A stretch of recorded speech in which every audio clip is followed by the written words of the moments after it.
Greetings, this is Sloshworks and welcome back to Shadowrun Returns. People have told me that I need to run around and actually walk near things enough because, well, close enough, because apparently you don't necessarily see the icons for things until you are close enough to actually see them.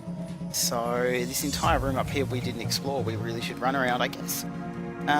There's nothing, oh well, there's here that we didn't go through, so let's go through here first. If there's anything down here. Down there, come up here. That's where we came through. I guess this is where we want to go. It probably looks like a bit of loot that we would have missed out on, doesn't it? What do we have in here? We have a whole pile of things we can see. A Slosh Advanced Medikit. So this Advanced Medikit, so this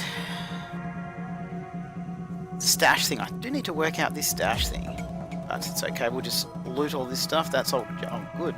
Glad that was there. Some loose Nuyen is laying on the crate. So we got 25 more.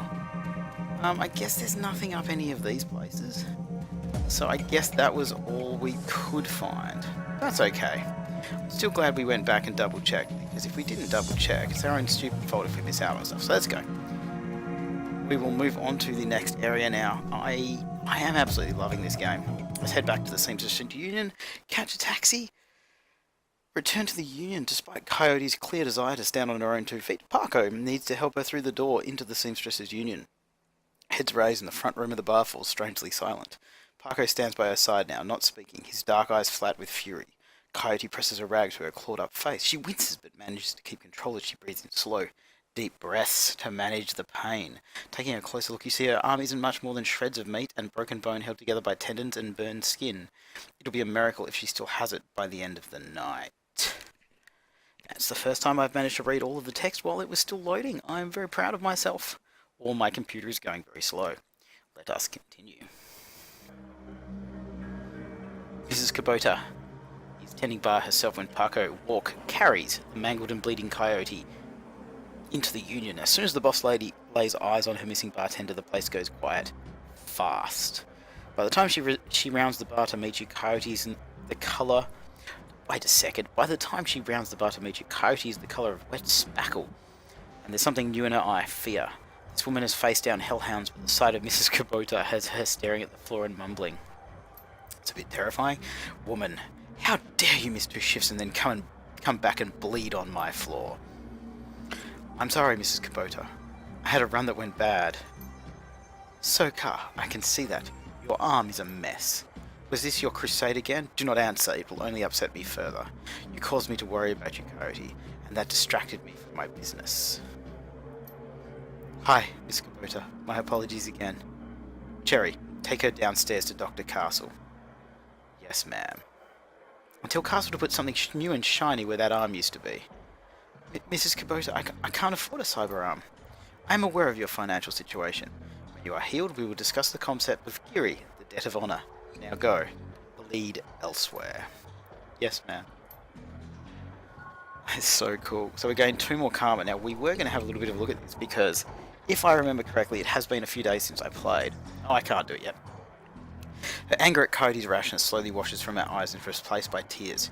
She sniffs, wipes them away and inclines her head to you. So she just kept on a brave face until Coyote was gone. Maintaining face. Brilliant. Got 1,000 yen. Domo arigato, Josh. Domo arigato, Slosh. That girl is precious to me. It's not often that we see acts like these in the Barrens. You have performed a great service for my little family, and I welcome you into my home. Consider it yours while your work keeps you here. We both know that words are mere air. Beyond my thanks, I offer you this for remuneration. Please take it as a show of respect. I think I'm going to be really respectful, because she seems like she could mess you up if she really wanted to. So I'm going to say, I am honoured, Mrs. Kubota. Thank you. You're most welcome, and I offer more than simple lodging. You will find there is more to the Union than meets the eye. Below us is a small facility available exclusively for discriminating independent operatives like yourself. In it, you will find vendors selling the best gear the black market has to offer, a fully equipped cyberdock, and the secure place to rest when the dreck hits the fan, as they say.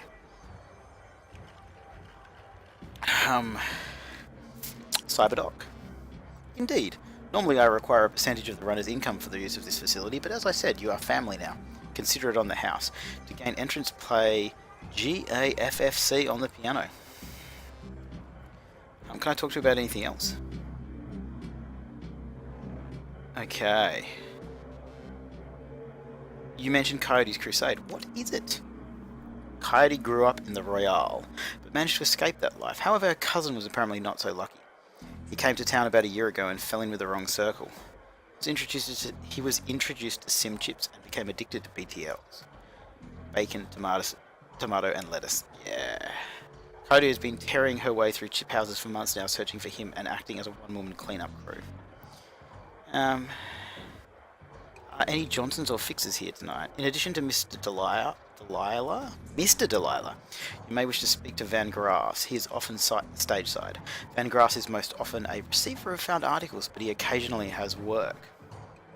Is Mr. Delilah here tonight? Yes, Mr. Delilah is in the back bar. That's usually where he does business.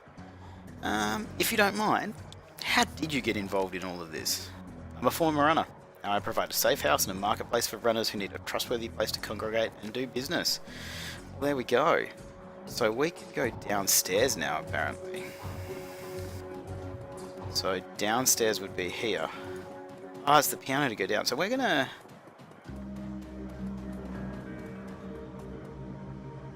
Should we talk to Mr. Clue?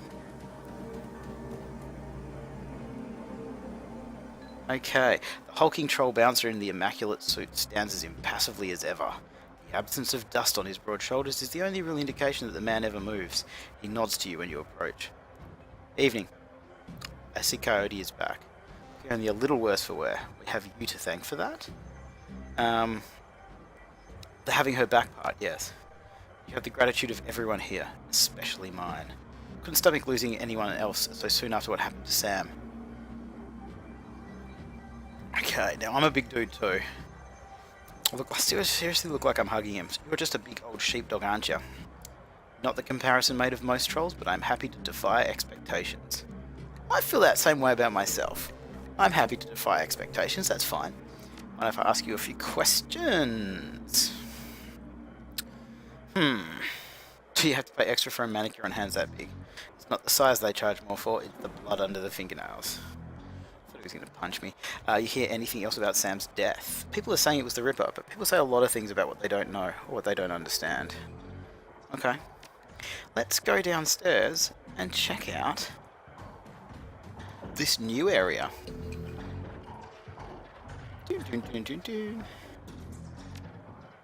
As you slowly pick the notes out on the keyboard, they spark a faint memory of wonder. Immediately forgotten as the entire piano slides to the left, revealing a hidden staircase. You descend the stairs into the Union safe house. Everybody in that room would see that happen. That's a bit weird to me, but there you go. The entrepreneurial Mrs. Kabuto has combined everything I might need into one-stop shopping experience, black market equipment, high-end magical talismans, and a fully stocked cyber surgery dealership. We do have a whole pile of karma, but I might save that until after we've actually talked to the dude. So Parko is there. That's just gonna take us out. No, of course I just go back up for the hell of it. Let's just go back down. It's better. We're just showing everybody the way in. Let's go over. Please go Wolves. Okay, let's talk to Dr. Sarah Castle. What do you reckon? I guess that's... Oh, look, her arm's gone. Oh no, it's crazy. Make it quick, I need to operate. What the hell have you got on your shoulder, lady? That's nuts. I'm a little pet demon. Thanks for helping me out back there, says Coyote. I'm going to say look like you could use a hand, and I'm going to say it because she's only got one arm. Ouch, bad joke right now. That's awesome. She looks down at her mangled arm. I'm so glad they did that. Okay, folks, I'm going to have to ask you to go sit in the waiting area. Watch some Trivet or something. This young lady and I have work to do. Mrs. Kubota never said what kind of cyber arm she'd pay for. I want something badass. Got one with a laser inside? I'll take what I give you, lady. Now let's have a look at your face. Leave it. Excuse me? Cody! I earned this face by being stupid. I'm gonna keep it. End of story. I don't know if you'll get as many tips at the bar with that face. Whatever you say, kid. With one swift move, she sinks a syringe into Cody's thigh. Nighty-night. Okay. So we've gone up there, now it's Cody here, let's check her out. Cody looks both better and worse than you last saw her. All the gaping holes are plugged and she's sporting a shiny new cyber arm.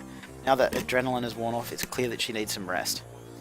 Good morning. Thanks to the miracle of modern science combined with Doc Castle's magical healing powers, I'm almost as good as new. Better, really.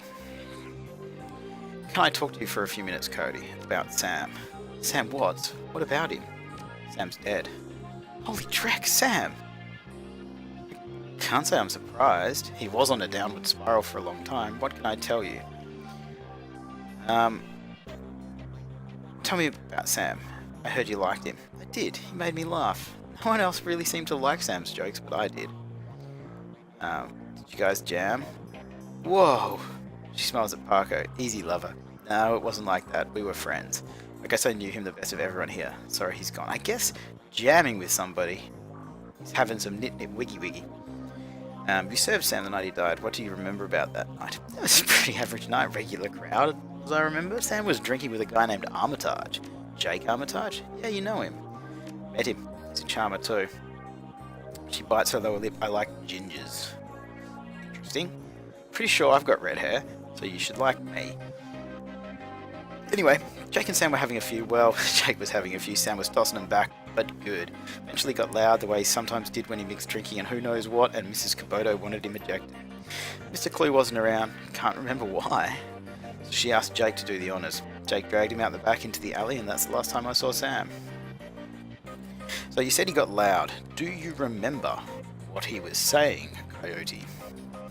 She thinks. Standard Sam Drek. How he grew up rich and didn't deserve this, how he hated his mother, how he loved his mother. It was pretty pathetic stuff. That's it. Do you have any enemies? Enemies? That's hard to say. Sam partied hard, and when he did, he ran his mouth off pretty damn good. Got his ass kicked on more than one occasion. No, I don't really think he had any enemies. At least none that I was aware of. Where did he live? On the streets. Oh god, really? He'd occasionally convince someone to let him flop on their couch, but he'd always overstay his welcome. Get kicked out after a few days. Sometimes, I'd sneak him down here so he could crash in one of the bunks. He used one the night before I saw him last. Okay, so the plot is thickening. How bad was his drinking? If it was just the drinking, it would have been bad. Sam wasn't... Sorry, if it was just the drinking, it would have been bad. But Sam wasn't the monogamous type. He dabbled in everything, booze, chips, drugs. He loved the nitro. Whatever he could get his hands on.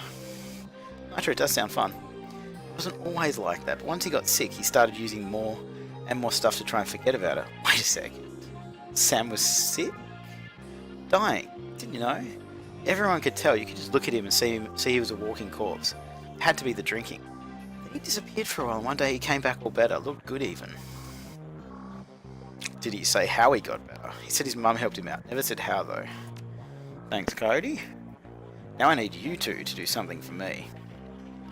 Arco goes, what do you need, babe? I need you to talk to Mr. Delilah for me about the rail run. He's usually upstairs. Tell him I didn't get the gems. Maybe I can take another run at it when I recover. I will. But I got the gems. I thought I got the gems. Oh yeah, so I can do that. So let's talk to Dr. Sarah Castle so she can give us an arm. Or a leg or a head or something. The Shadowrunner circles, the term doctor is often used quite liberally to describe any sawbones with a needle and a thread. But in the case of the Union's resident medical expert, nothing could be further from the truth. The safe house boasts a fully equipped medical suite complete with shamanistic fetishes. This is 6th world medicine of the highest caliber. The doctor herself is an unassuming sort, perhaps the type to go unnoticed entirely. Not for the sprightly spirit perched on her shoulder like her own personal gargoyle. The spirit's burning eyes follow you constantly, even as the doctor's own eyes are buried in her charts. However, she does look up long enough to acknowledge your approach. I'm Dr. Castle. I understand you were instrumental in bringing Cody back to us. Thank you for that.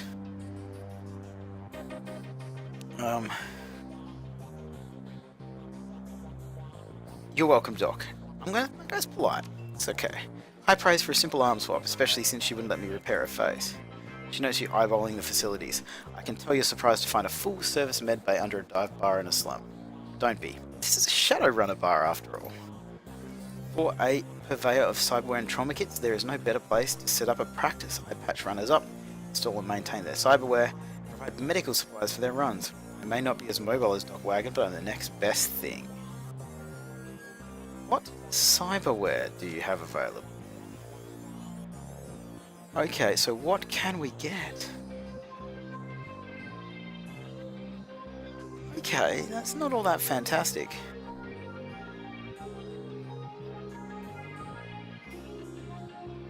Okay, so we could get that, which would be +3 to hit. That's going to cost us a lot of money.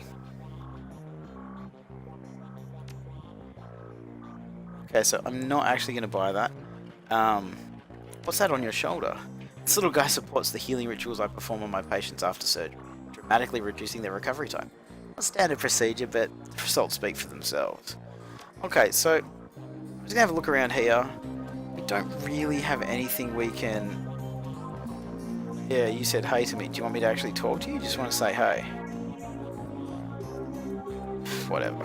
Okay, this dude down here is David Fry II. Can I talk to him? Every inch of the tech alcove is covered in a chaotic patchwork quilt of circuit boards, chips, wires, displays, and a million other things that you can't identify. In the eye of this technobit storm stands a dwarf, immaculately dressed and supremely calm. Okay, so he's a decker, so I'm not doing any of that stuff, so that's fine. Oh, the dude came down, I didn't notice. While in the same overalls that you saw him in upstairs, down here, leaning over a workbench crammed with circuit boards, cables, and chips, Johnny Clean seems a totally different person. Get the impression that Johnny was once as hot and as invisible as the most infamous deckers today. Good to see you down here. Happy to be of help if I can be. Okay, so I'm just going to say see you to them purely because we're not going to be able to do anything with that. TB Gruberman. Theodore Buster Gruber. Oh my god, look at that dude. He's a well-groomed orc dressed with a precision that suggests the straight lines of a military officer's uniform. His hair is cropped short, high, and tight, as they say. And the neatness this presents is only compromised by the uneven tusks protruding from his mouth. The only other defect in this picture of perfection is the man's cybernetic right arm, which is obvious enough to be noticeable, but not so obvious as to ruin the line of his suit. Let's take a look at what you've got, buddy. Oh, he's got guns. And... oh, he's just got guns. Okay, so we're just going to leave, and nothing right now. What we are looking for is some melee weapons, I think. Algernon. Flowers for Algernon. Past the bar, the edges of the safe house become somewhat indistinct due to the magical haze surrounding a particular elf. The man seems only half of this realm, his mind wandering the far horizons of astral space while his body peddles his otherworldly wares. Let us see what you have, sir. So you've got weapons and spells. Okay. It's good to know. So we've got spells down there. A couple of guns there, no melee weapons really, which is quite shocking to me. Let's see what Eric has at the bar. Okay, just some outfits. The guy at the bar has outfits, he's got some weapons, they got some other stuff, he's got some stuff there. Let's get out of here, let's go. That is all the vendors. Let's go here and have a look at what's in here. No bunks available, they say. I think not. Oh, that's our stash! Yeah, that's where our stash is. That's cool, we know where our stash is now. What's this going to do? The bunk is a mess, and reeks of booze. Searching through the sheets, blankets and pillow, you find an old photograph that's seen a lot of wear. Look at the image of the photo. Pictures of a blonde boy and girl, both about age 14, sitting on a dock on the edge of a lake. They appear to be twins. The boy has his arm tied around the girl's shoulder and is mugging for the camera. The girl is planting a kiss on his cheek while making rabbit ears behind his head with her fingers. Let's check the back of the photo. Written in a woman's hand are the words Sam and Jessica, Lake Sammamish State Park, summer 2040. So we'll look at it again, it's the same. We have a photo of Sam and Jessica. Very interesting. Who are you? Oh, it's Coyote. We're going to go upstairs and we're going to go talk to Mr. Delilah, I think. I think that's where we're up to right now. I really dig the music in this, by the way. Now, Mr. Delilah is apparently there with a yellow thing over his head, so I know exactly where to go. Awesome. Oh my lord.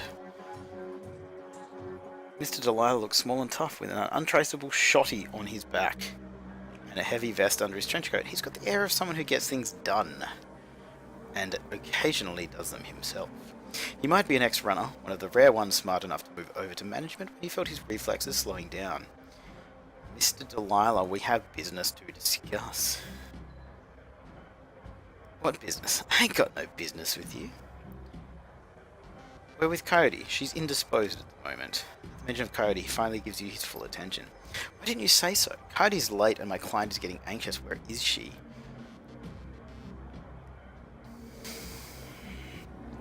I will say, downstairs, trying on a new arm. Your run went south for her. No kidding. Well, whatever. She's tough. She'll pull through. I've read that as whore. To me, that says whore. Who are you two? Here. The guys that got your goods, what difference does it make? It don't make no difference to me. Where's the stones? Okay. I'm going to hold back the pebble with the runes on it and give him the rest. In an instant, there's a jeweler's scope on his eye. Damn it! Moving quickly through what appears to be the most valuable stones, he stops when he can't find what he's looking for. He glares at you furious and throws the rest of the gems in your face. It's not here. What? He exhales and slowly wags his head as he speaks. Let me explain the way the world works to you. I hire someone to do a job. They do it. Then they get paid. And we part happy. Now you have something that I paid Coyote to get for me. That makes it mine. So give me the pebble. We won't make any more work for Johnny Clean. Maybe if you told me more about the pebble, it might jog my memory. I'm smart enough not to ask my clients why they want what they want. I just arrange for them to get it. Hand it over. Alright, what a bitch. Cody may not have told you, but the penalty for being late with the delivery was no payment. But I'm feeling magnanimous tonight. I'm going to do that again because I can say this word. But I'm feeling magnanimous tonight. So you guys can keep the gems I threw in your damn face. Mr. Delilah looks you up and down. Takes you all in. Smiles to himself. Listen. You look like the sort of man who might run a crew of your own one day. Might need a little talent. When that happens, you come to me. I'll set you up. He dismisses you with a wave. Parko says, looks like you've impressed him. What, by being a dick and trying to rip him off? Wow. No offense for those gems, Van Grass. Follow me. What if I said no? Like, bug it off. Where you going, man? Nerps. Isn't that Van Grass? There he is. He's hanging out at the Nerps. We'll talk to him. Van Grass is busy talking on his comlink, checking his heads-up display and motioning to a runner standing nearby, all at the same time. He's an intense little man. You get the sense that he likes to look busy. And Van Grass, make it quick. Busy's good. Talk to me. We have some pretty things to sell. You'll want to see them. I have a fondness for pretty things. Let me see. You hear the servos in Van Grass's cyber eye whir as a magnifying lens slips into position. He bends his head over the stones for 2 seconds, maybe less. Where'd you get this dreck? Gumball machine? I'll give you 1,000 for them. Oh man, look at all this. Sounds good, pay me. Whatever. Done. Give me your credit stick. I just took it. He just ripped me off. Let's actually spend our karma, because that would have made everything a little bit easier. Because let me have a look. Oh, look, we would have had 6. My goodness. What's wrong with us? So, I mean, we can get this now. Is it worth getting some stuff down here, though? I mean, we could get that. Let's just get that for the hell of it. Etiquette is about knowing how to behave in various social situations, because we're kind of working out how the game works, so let's give all this a bit of a go. The right etiquette can give you an edge in certain conversations. Choose an etiquette from the list below. Choosing an etiquette does not cost karma, and each etiquette can be only chosen once. Ah, shit.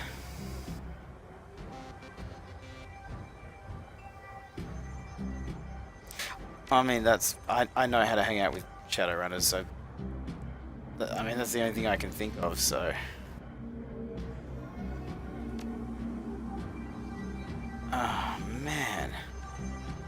can't do anything here.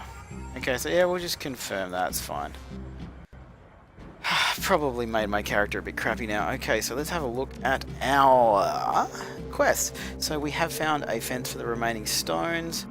We have met all the black marker things. We've delivered the stones. Now it's time to return to Coyote.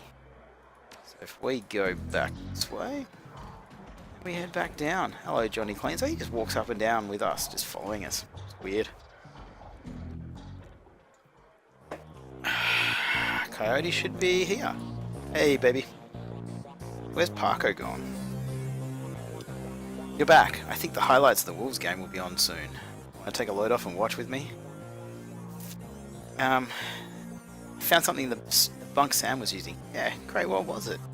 It's a photo. Did you know Sam had a twin sister? I mean, I worked with him for years and I didn't know. Yeah, I did. He mentioned it once or twice. Didn't sound like they got along all that well. He was rambling on about her the last time I saw him.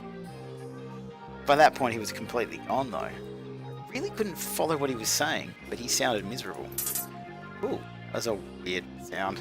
Comlink chips, and I think that should be Comlink chirps, and the screen shows the smiling face of Officer Aguirre. If he's smiling, it must be something about money. Officer Aguirre, what a pleasure to hear from you. Oh yeah, we're buddies. Let's go dancing soon. Listen, the Ripper got another one. The victim worked at the NTSB investigation facility down on the docks. You owe me for this. Put on my tab. You there now? Better get here quick before McCluskey arrives. The image on your PDA dissolves as the call ends. Another Ripper murder? Where? The docks. I gotta go, man. Peace. Okay, listen. I want to help. You dragged me out of the Royale before something bad happened. Worse than getting my arm torn off, and Sam was my friend. You head to the docks and I'll see if I can track down Sam's sister, Jessica. She might be able to help us. Thanks, I appreciate the help. I'm not going to be a dick about it. So we are going to end the episode right about there.